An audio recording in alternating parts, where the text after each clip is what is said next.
Ladies and gentlemen, boys and girls, and of course humanoids of all descriptions, welcome to the channel. I'm Cap, this is my place. It's time for a monthly model railroad update, so we're down here in the basement. Didn't feel like bringing the ring light with me, because it's a hassle, so hope you're all happy with that. I've got most of what I needed from Walthers, but having been a model railroader as an adult since about 1993, I've only ever ordered from them once when everything I tried to order was in stock, and go figure, not everything's in stock, so it looks like I'm going to have, well, I did put in an order with somebody else to get the plastic sheet, the styrene sheet that I need.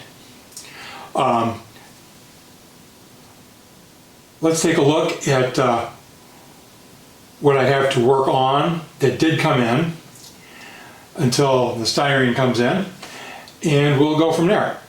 So let's get started. Okay everyone, the first thing I've done here to start with this bridge, I've got a piece of 3/4 inch birch plywood, and on it with a trammel I've drawn the two radii that this curved bridge is going to be on. Then I took two pieces of microengineering flex track for each part of the curve. Let's go ahead and grab one here.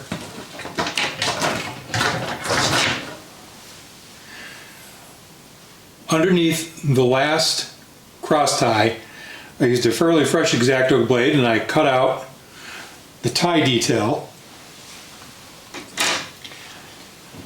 with some liquid flux and some good electrician's solder. I attached them, I went ahead and attached them end to end, and I began spiking them down on the plywood upside down.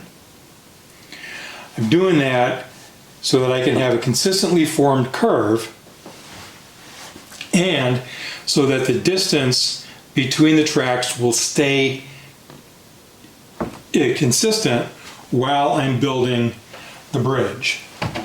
So I just take my little ball peen hammer and a track nail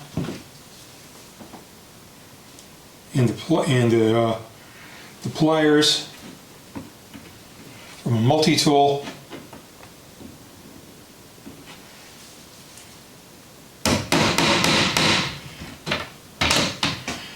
hold them down,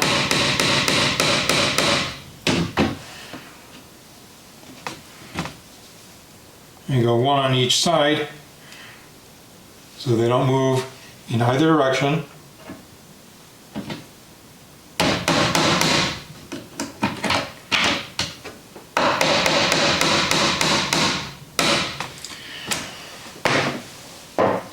And that allows me to adjust the curve so the track itself follows the center line, and again the distance stays the same.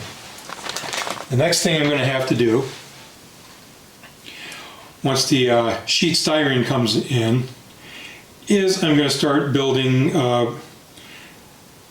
parts of the bridge. I was a little bit worried that the Central Valley truss kits weren't going to have the necessary length to go under two tracks, but looks to me like not only do I'll have enough room, enough overhang on both sides to be able to do what I need to do. So I got that. It's going to take a lot of those. I already had 5 kits put together. I got another 2 kits. The next thing I've gotten is the Evergreen Scale Models I-beam. It's number 279. It's 0.375 inches high. And what this is going to be will be the actual stringer that the track sits on in between the bits of structure. So there will be a box here like this, and the stringer will attach here, and the pieces of styrene will go in between the box girder kits like this.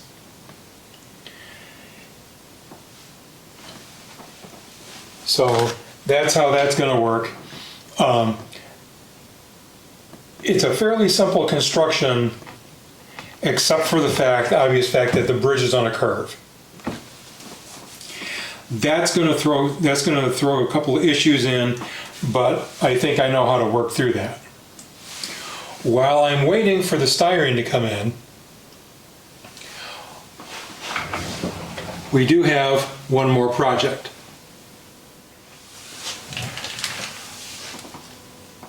Okay, along this stud wall, guys, they're going to end up being 2 yards.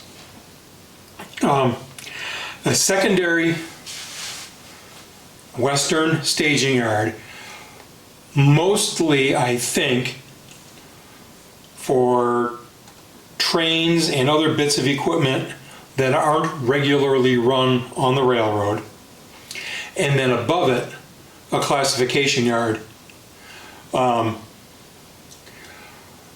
I want to get the staging yard put in before beginning the classification yard above it. I have never heard of a model railroad where the owner said, you know what, I've got more than enough staging. So let's go ahead and get some stuff installed here, and I'll bring you back in a second. All right, to support the staging yard, it's going to be along the south wall of the house here. I've taken pieces of 3/4 inch plywood because I can't ever find 1 inch plywood. I pre-drilled 3 holes, and I put 2 inch number 6 screws, construction screws in there. There's a little bit of the screw tip sticking out, and now all I have to do is take a clamp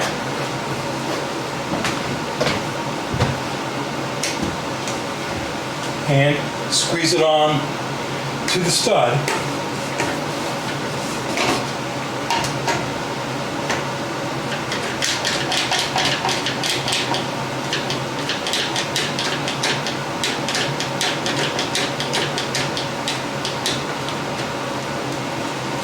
Take my little level,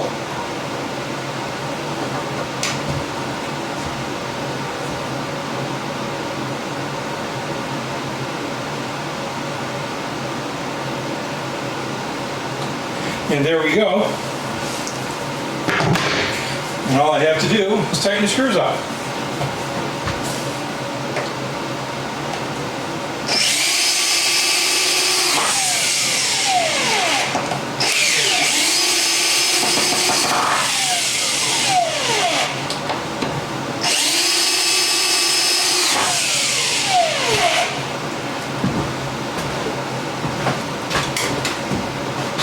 The long level attached to the 2x4 studs keeps everything nice and flat.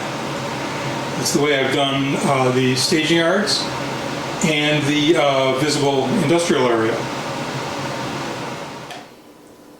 All right, everybody, we've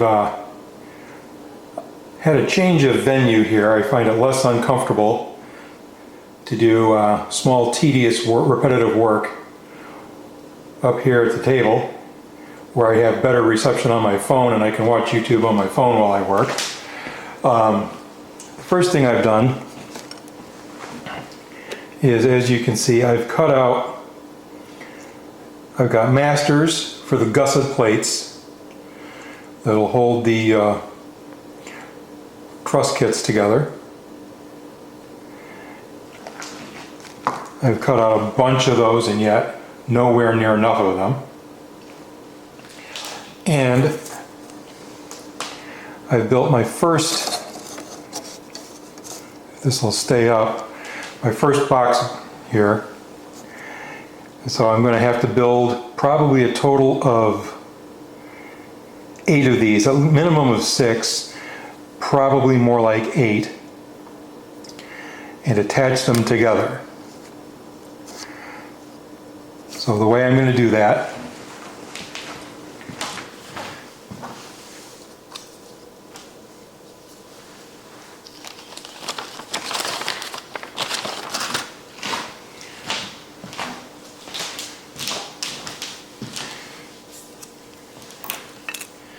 is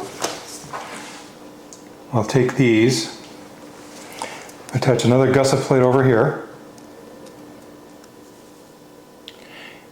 or if it's in the middle, like this, and from there we'll have these plates, we'll have these girders. The ones on the outside of the curve will be offset a little bit, so there will be a gap, so that instead of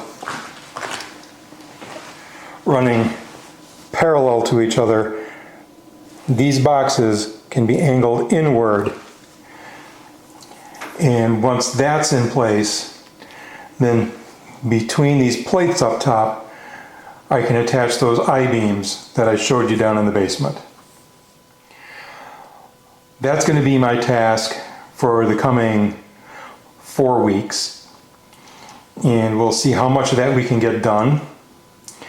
And then we'll be trying to also do cross bracing between the stringers made from that 375 number I-beam from Plastruct.